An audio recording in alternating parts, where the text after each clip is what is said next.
Hey, what's up guys, Mud.HD here, and welcome to episode 52 of my journey to the top series. And if you missed the previous episode, be link in the description to the series players. You can find every single episode that I've done so far.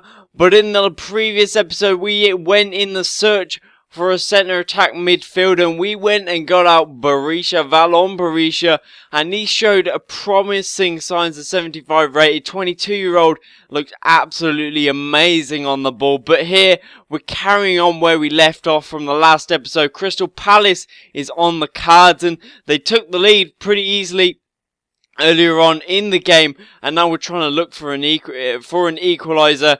And you see that a very poor defending by Crystal Palace. This is pretty much an even game.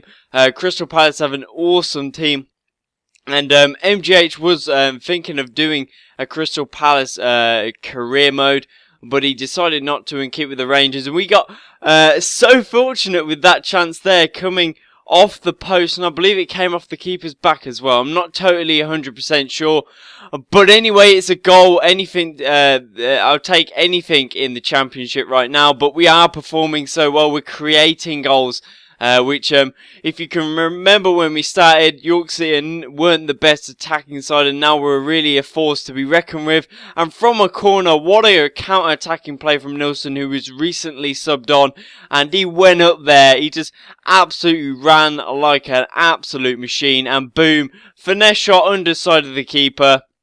Boom shakalaka, that's what we needed, 3 points just from that one chance. We've taken it, and there we go. There's the league table right now. It's looking so promising. 3 points off the first spot, and West Ham, those dodgy bleeders up the top. I'm gonna catch you.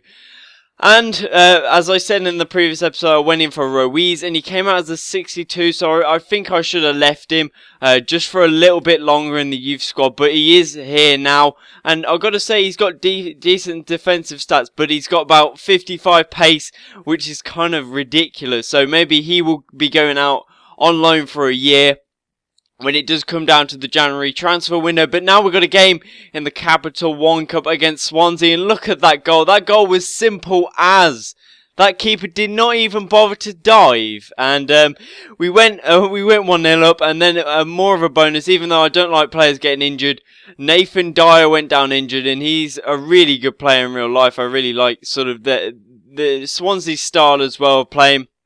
And of course, me being a Liverpool supporter, Brendan Rodgers has tried to implement the philosophy of the passing sort of playing style. So here we're trying to defend, and damn, oh my god, how did Routledge even score a header? It's unbelievable. We've got two great aerial players, even though one's a midget and one's a really tall one. But I was not playing, I was playing Si Hang To and Aguna, because I need to sort of play these guys because they're not getting much of an opportunity, and I still need to look to keep these guys involved. And Payet and Ramirez were rested in this game because I felt that it was important that they had a rest sometimes, just to take that pressure off their shoulders that they're really being deemed upon as the only players that we can turn to. And we defended quite well, actually. Aguna was pretty impressive. He got back pretty quickly. He is quite fast, but it came down to extra time, and what a ball into Rojo's path. And look at that finish. One touch just to bring it down, and boom. 2-1 is the final score. We just nicked that one right at the end at Swansea, and I don't think, well, it could have been a niff-naff sort of penalty shootout, but they did have a guy called George in goal, which was kind of weird. I don't know what I'm on about. How is George as a second name sort of weird? But anyway, after that game, we've got an even more important game against Leicester City. I have living in Northamptonshire. Of course, I'm sort of around Leicestershire fan, so I was hoping I could sort of beat them because I am a Northampton Town fan, of course, as you all know, and I was hoping I could beat them because I'm not really a big fan of Leicester, to be quite honest, and I have a Leicester viewer, I know that. And if you're watching the video right now, that goal there, Bini Aisi getting up tall, a great cross into the box, and boom, 1-0 up against Leicester City. And look at this skill by Rojo, and how did he not finish that? Obviously, it was on his weaker foot, so he decided to go right-footed rather than left-footed. And Leicester were very impressive, I have to say, and they scored right there. pretty much David Nugent, Ted Nugent as I used to call him in FIFA 12 because I didn't actually know his first name. And I was sort of got shouted at by my mates for saying that. Don't know why, but anyway, they managed to equalise with Ted Nugent, and then we had to go on the defensive. Really, I had Ramirez and pay it back, but they had the better opportunity, Leicester, and they probably deserved to take the 3 points home. And look at these chances they had. Oh my days, how did they not put these away? And I was actually interested in one of the Leicester players, Knocker Hurt or something like that. He's got great promising future, and you see there we could have finished that, we could have sort of chipped it over the goalkeeper, but I decided not to. I'm going to hit it straight at the keeper. And you see here I am finally showing a squad report. So we've got Jack Butland, and that game ended 1-1 by the way, so a pretty decent result for us. Jack Butland's gone up 1, Bevajenka has gone up 1 as well. Payet's gone up 3. For some reason Ramirez has gone down 1. I don't fully understand that. Blatchett has gone up 1. Ballon is going down in his sort of physical stats, but that's understanding because of his age. Femini has gone up 2 overalls. Kamalu's sort of stuck there. He's getting a bit old. Berisha, not much movement. Roggio's gone up 1. Bini ISE, his pace is going up. Berger hasn't really been playing this season because he's not that impressive, to be quite honest. He was alright until this season. And Hangsy Ho has gone up 1. Not really been playing him. He's on the subs bench. And the rest of these guys are pretty much the players that I don't really play. I've got Kala. Aguna's gone up 3 to 70. And I haven't even played him. I've only played him in cup games. Rarely playing some of these guys here. Sanderson, who's still in the team. I really wanted to shift him in the transfer window, but we didn't. But there is some great progress in the team, and I really like to see that. But this potential has to carry on. We have to keep on going, and this game against Leeds was important as well.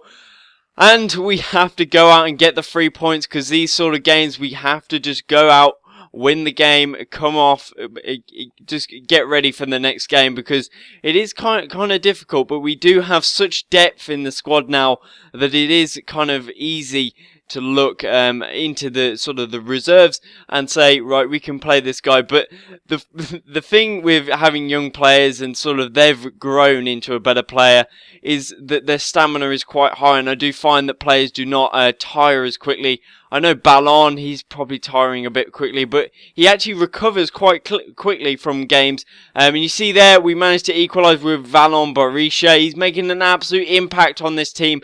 A lot better, I must say. I love Tom Wilson, but Berisha is 100 times better, I must say. And you see here, they almost score, pretty much putting his crotch in his face there from that volley, but we managed to get the ball away. A pretty effective clearance. I'm not totally sure I was playing at centre back there, but we managed to draw that game. We should have really won it, but sometimes you just got to let it go, just let the draw go. But anyway, Patterson is not too happy about his involvement, and I want to quickly say Danny Butterfield looks like an absolute monster. 90 to 94 potential. I don't know whether that is like pretty much certain that he's going to hit 90. I'm not 100% sure how it sort of works. But after that, we had a game here against Hull City, and for some reason I haven't put the teams in, but it was pretty much the same. I like to play the same team, and you see there, what a ball by Berisha, an absolute awesome weighted pass that went straight into, I believe, Roggio's feet, and he's not going to miss them. He's an absolute beast. I believe some of the players that were signed are absolute monsters, and against Hull City I had a bit of a dodgy start. It was sort of my first game when playing this, when recording for this, but I do manage to get that goal, of course, from Roggio, and then it sort of was my game to lose. And you see here, they probably get a really good chance, which they should have taken a cross into the box. Where are my defenders? I don't think that was even offside, but this is how easy it is to score from throw-ins. Look at that, 1, 2, 3, boom. 2-0 up now of Scott Bevan, who was substituted on for my man Berisha. So after that game, we had some players going out on international duty, and I was so pleased to see Anthony Payet is going away on the French duty, and I'm so pleased for him. He's making great progress, and I'm sure he's going to be the future centre-back. And I'm thinking right now, Payet could be a player that hits 90 for us. I am 100% sure he will hit 90. But anyway, guys, I'm going to have to end the episode here. So if you enjoyed the video, please like and subscribe if you enjoyed it. And thank you guys for watching, and I'll see you guys next time.